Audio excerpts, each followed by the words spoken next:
Hello everyone, it's Dazzling One, and this week's discussion is on the negative impacts that social media has on society and the spiritual implications behind it. I came across an interesting article by Fox News posted on Tuesday, December 12th, 2017, and the headline grabbed my attention. Former Facebook exec won't let own kids use social media, says it's destroying how society works. Now, this headline doesn't come as too much of a surprise to me, and I'm sure it's not too much of a surprise to you either. If you look at how social media has had damaging effects on the general population, even though there has been positive effects as well, but when looking at how you have individuals basing their self-worth off of the status they acquire from their social media account, be it the amount of likes, follows, friends, or shares that they get, or extreme cases of cyber stalking or cyberbullying that have escalated into violent situations, even to the point of homicide or suicide, or how it can be an addiction to some with the dopamine levels and the health effects of people choosing to stay on the internet for prolonged periods of time and not get a lot of exercise, or the frequencies, how they affect one's health, and even how individuals are targeted by nefarious organizations with propaganda or desensitized, and how it's a mass data collection scheme by the alphabet organizations, and lastly, the censorship of alternative thinking.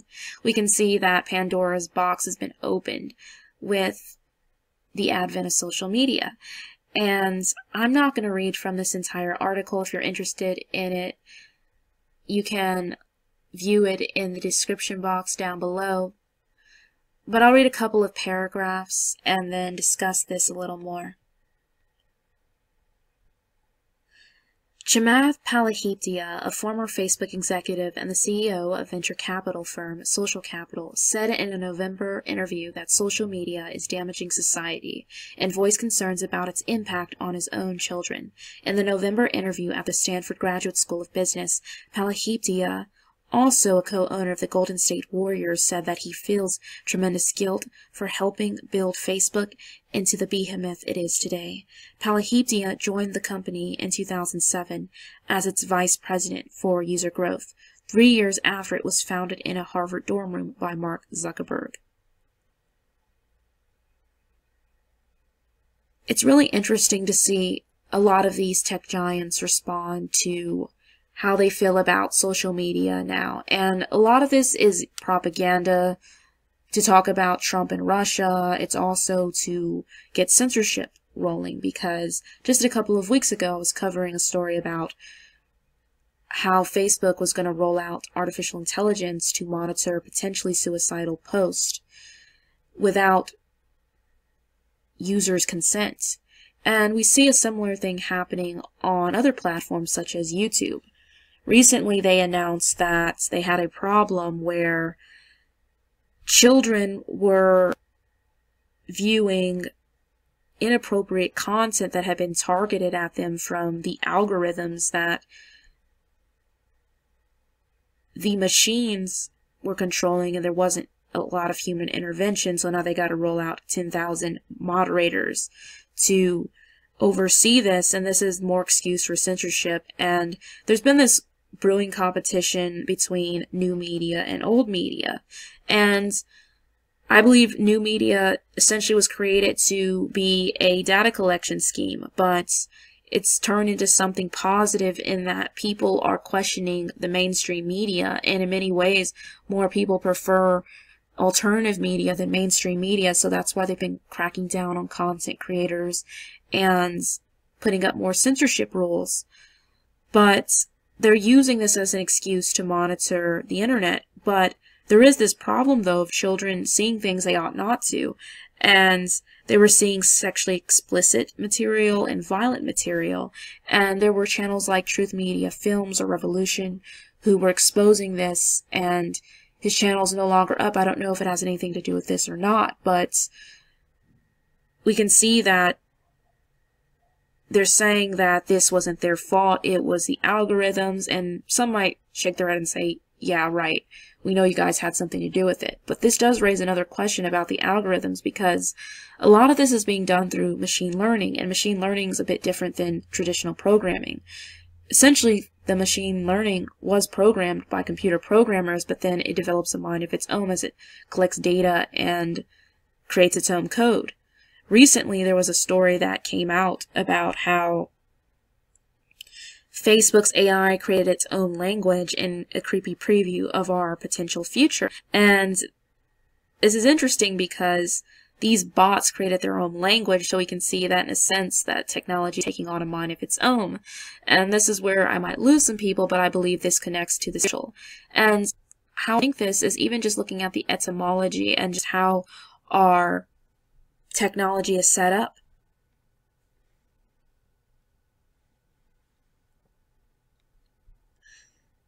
Media is the plural of medium, and thinking about a medium and looking at it in its occult meaning, a mediumship is the practice of certain people known as mediums to purportedly mediate communication between spirits of the dead and living human beings. There are different types of mediumship, including spirit channeling and Ouija. The way a PC is set up, or a television, or a smartphone, or a tablet, and for some of you this might be repetitive if you watch my Spiritism and Electronics video or any video where I've discussed this, but you have the screen, it's like a black mirror. Black mirrors were used for scrying. Scrying was a practice to communicate with the spirits or to divine the future. A lot of people ask the internet questions, internet or ether or aether, which was the dwelling place of the gods in Greek mythology, which are fallen angels. The keyboard is set up like a Ouija board in which we type to ask questions to the internet. And even the chips within our computers resemble sigils, and the design of them resembles sigils, and even a lot of them are made out of crystals, and crystals are used also for communication with spirits.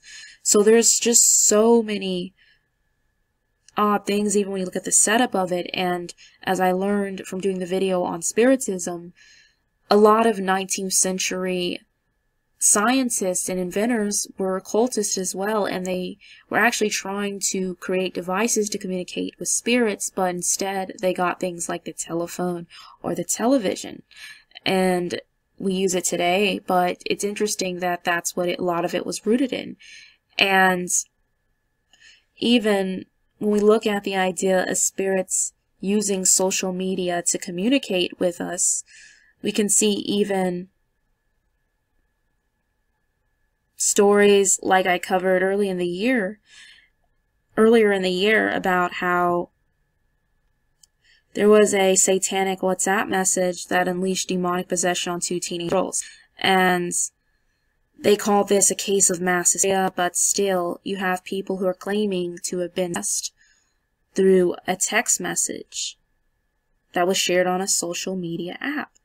And I believe we're going to see more cases of this as time goes by, because I believe that spirits evolve with the times in terms of their methods. And a lot of what we see is fallen angel or beast technology. And it's interesting because we put our thoughts, we put our feelings, we put our secrets online. Some people feel more free to express themselves. Some people say they create fake personas or alter egos, while others are behaving in the way in which they wish they could behave or how their true self is, but they're not able to display that out of fear of rejection or ridicule outside of the internet. So these spirits do feed on our energy, and those at the top use it to see how our minds think, and it does create a hive mind. Some people use the internet to view pornography or for lustful purposes. Some people are the object of lust. Some people are very narcissistic and they use it as an altar of self-worship with their profiles. Some people use it as a platform of hatred where they spread prejudice and hateful ideas. Some use it for perverse content or even for just occultic or new age or cult-like thinking. There's just so much areas of the internet that you could go to that could really taint you if you're not strong in your beliefs or you're feeling a little bit down. And there's been a lot of good that's come out of it, and I want to reemphasize that because I'd be a hypocrite to say get off of social media. Well, I'm talking to you right now on it. There have been great ministries and there's been a lot of truth that I personally have found through social media, and many of you have found. But it's also been a place where people have gotten lost. Some have gone crazy online. You really don't know who's on the other side of the keyboard often. Even pictures can lie, videos can lie as well.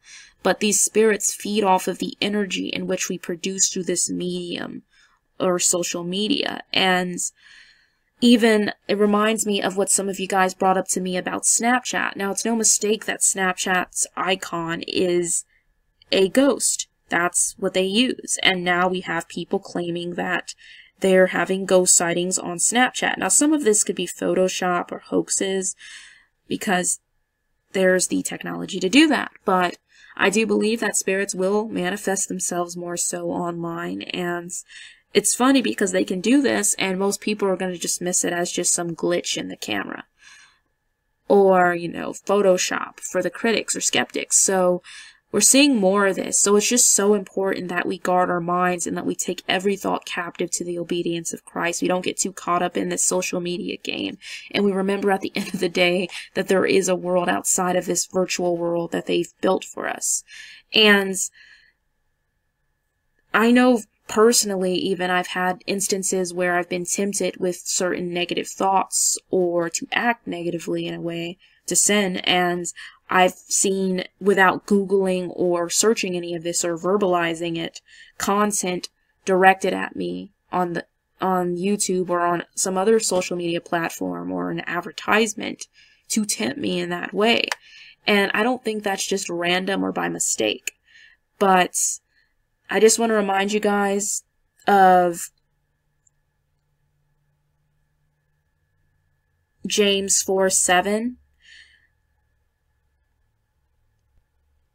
Submit yourselves, therefore, to God and resist the devil, and he will flee from you. So remember always to submit yourselves to him, and anytime you're struggling and the devil will flee, because some of us will flee, because some of us will say, well, you know, I tried, but I just fall all the time to temptation. But sometimes we don't resist him. Sometimes we like to stay and linger on things we shouldn't be lingering on thoughts or lingering on posts or videos that we really shouldn't be engaging, that are traps for our soul. Because at the end of the day, everything we have in this world, there's a spiritual battle behind it all, and there is a battle for our soul. And even remember that we have victory through Jesus Christ or Yeshua. Behold, I give unto you power to tread on serpents and scorpions and over all the powers of the enemy, and nothing shall by any means hurt you. So we need to remember that and take authority through Christ, because some of us, we don't realize that, and it's so important. But I just wanted to share this with you guys. I hope that you found this video interesting and that you have a wonderful week. Take care. I'll talk to you next Wednesday, and God bless.